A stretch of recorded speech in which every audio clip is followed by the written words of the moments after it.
This is how we view our presidents, through their public events as covered by the White House press. But during 4 days in October, before the crisis in Iran and before the recent Soviet aggression in Afghanistan, cameras were allowed behind the scenes at the White House. Above all the other responsibilities that I have as president, the security of my nation and your nation is paramount.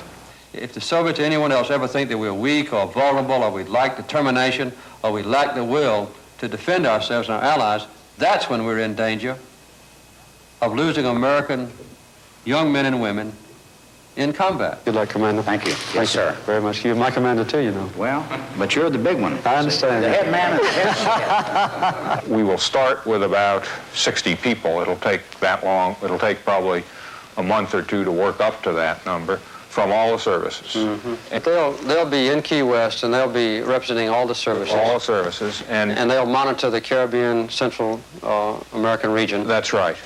And then they'll be making plans so that if we do have a disturbance down there or some Soviet-Cuban threat, that they can act much more rapidly than That's right. We think that's a good way to proceed. Have the same group work up plans, exercise the forces, and then in the case of a contingency, assign the forces to them for operational command under the Commander-in-Chief Atlantic. Our increase in the defense budget ever since we've been in office in real terms above inflation has helped, and I think this will give us a major breakthrough. President of the United States. The feeling among Americans that we are doing the best we can to maintain peace for ourselves and for others around the world is absolutely crucial. Yes, sir. Get your neck. When the treaty goes to the Senate, and if the Senate wishes to amend it, what is your feelings about that? We cannot accept amendments that are unnecessary to preserve the security of our country that would be equivalent to a rejection of the treaty. As I said earlier, my number one responsibility is to defend this country, to maintain its security. And I put a strong defense at the top of my priority list, and it's going to be maintained that way.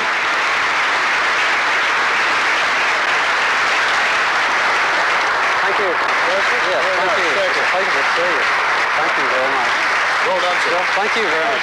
Y'all are nice to come. I hope you'll go home and help me now. Dear God, give us the faith and the wisdom to govern wisely. Amen. Amen. I had a great meeting with 50 leaders of rural groups. Oh, yeah. Working with Jack Watson on the evolution of a national rural policy. Yeah.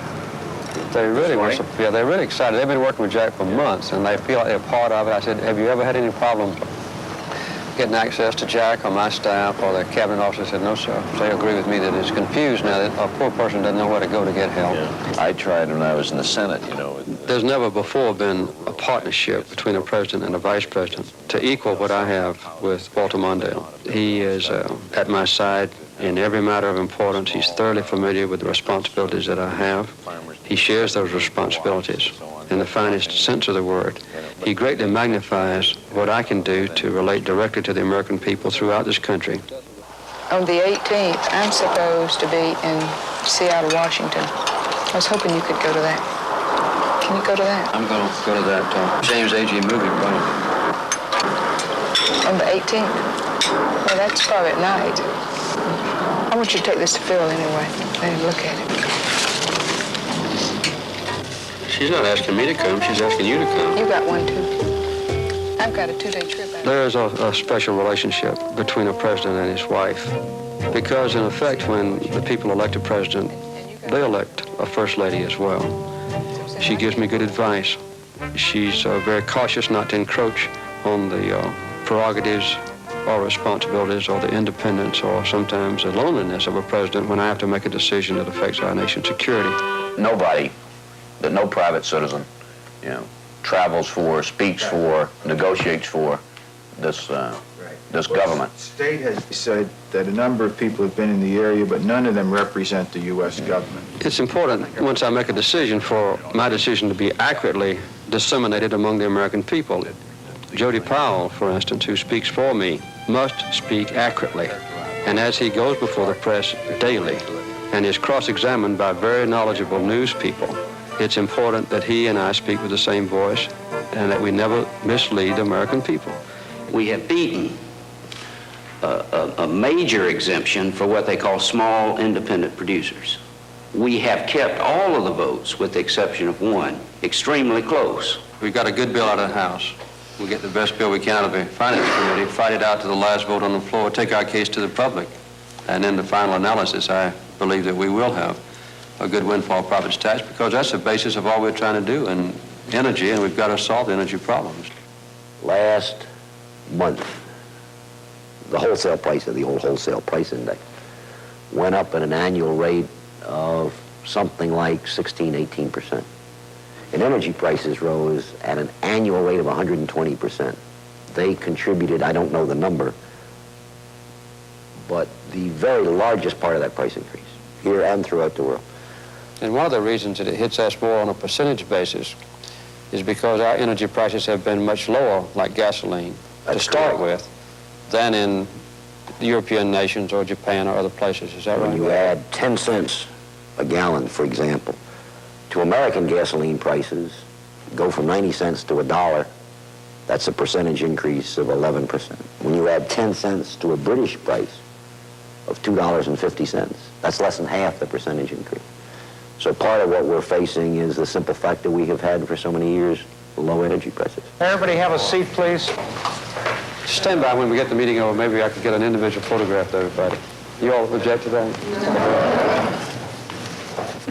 Our concern is about the 41% of this country's disadvantaged who live in small towns and rural areas in this country.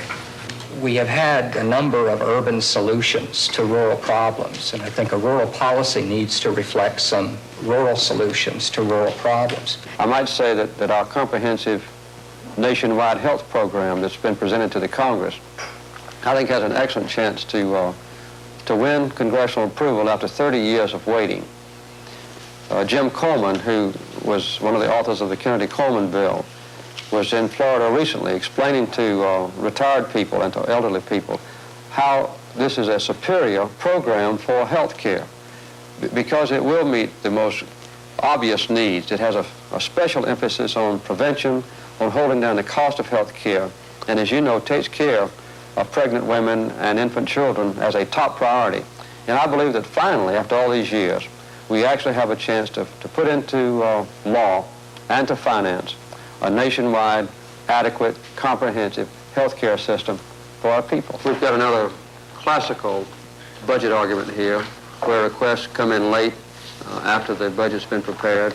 What makes you think, Warren, that since the Congress has cut below what we advocated to begin with, that they are eager to restore that and more? I testified on the reprogramming of $8 million for Nicaragua, and I was struck by the fact that the committee was saying, what are you going to do beyond this? You ought to come up right away and give us something this fall so we can consider it this fall. Would you put it all in Nicaragua? Mr. President, that's a very hard choice. Well, you know, you're not the only one that has to face hard choices, I know. No, I think that those small islands there, which are all broke and economically not viable, be able to spend $5 million there would be the best investment. So I believe that's the way I would split it. Stan? I think it's very important to support these smaller countries as well as Nicaragua, Mr. President, from the trends we see. If it had to come out of intelligence budget? You always get to a fellow, Mr. President.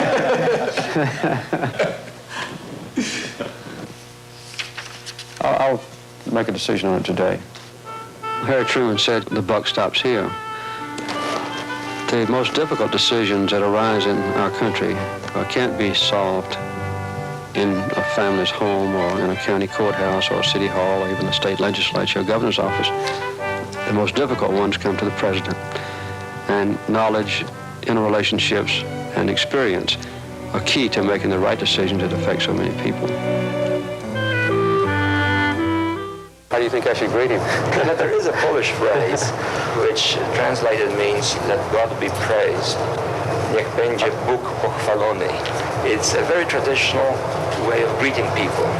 And I think he would be very touched if you were to use it. I know you're a thoughtful person, but, you know, time's time, too. Well, nothing's more important to me than being with you. Oh, now. My wife and I were talking today at lunch about you being up there. Yeah, I had a nice little visit with her this morning. And I told her that sitting around your living room with a group of farmers from Iowa, I learned more than I would meeting with 2 days' worth of so-called agricultural experts. Have you made any money on cows this year? Well, Yes, I have no complaints. That's good. Thank you for coming by. Well, And tell all your family I said my love to them. A lot of things I'd like to say to you, but just stay right in there. I will. Well, anytime you want to contact me, write me a note and send it up here, or either come to see me directly.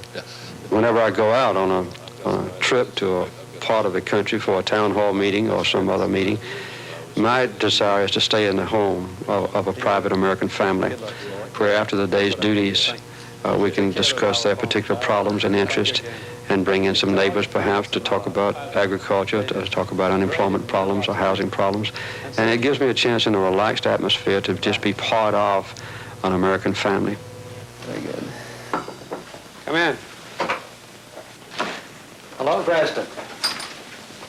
I got something I want to say to you. Nyek Benje Buk Bakfalani. What does that mean? That means, may God be praised. Oh. I've been practicing my Polish for the Pope. Oh, my. Tell me how the United Nations was. It was, I think, a very useful period, Mr. President. I'll be testifying next Wednesday along with Harold and with Davy Jones in a closed session before the Senate Foreign Relations Committee. The week after that, I'll be testifying before the Armed Services Committee along with Stan Turner. I think the Pope's probably going to be arriving pretty soon. You're going to be over there, aren't you? I am indeed. That's I am great. indeed. I went out with Fritz this morning and greeted him out at the airport. He's looking forward very much to seeing you. No, that's certainly a compliment to me. Well, I'll see you over there. Yes. Good luck, President. Thank you, sir. Bye-bye. Get some rest this weekend. I will.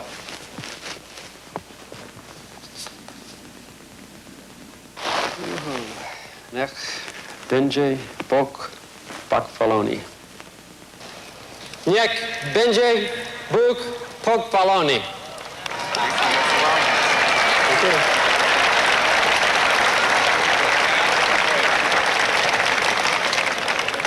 Which, for those of you who do not speak Polish, means, may God be praised. Mr. President, I wish to express my most sincere thanks for your kind words of welcome to the White House. And also, if I could say, my congratulations for your Polish language. I'm glad that the memorial to Thomas Jefferson stands in sight of the home of the president. His words guide all of us. He said, the people are the only sure reliance for the preservation of our liberty. This song is America the Beautiful. Thank you for being so patient. I think it is the first occasion.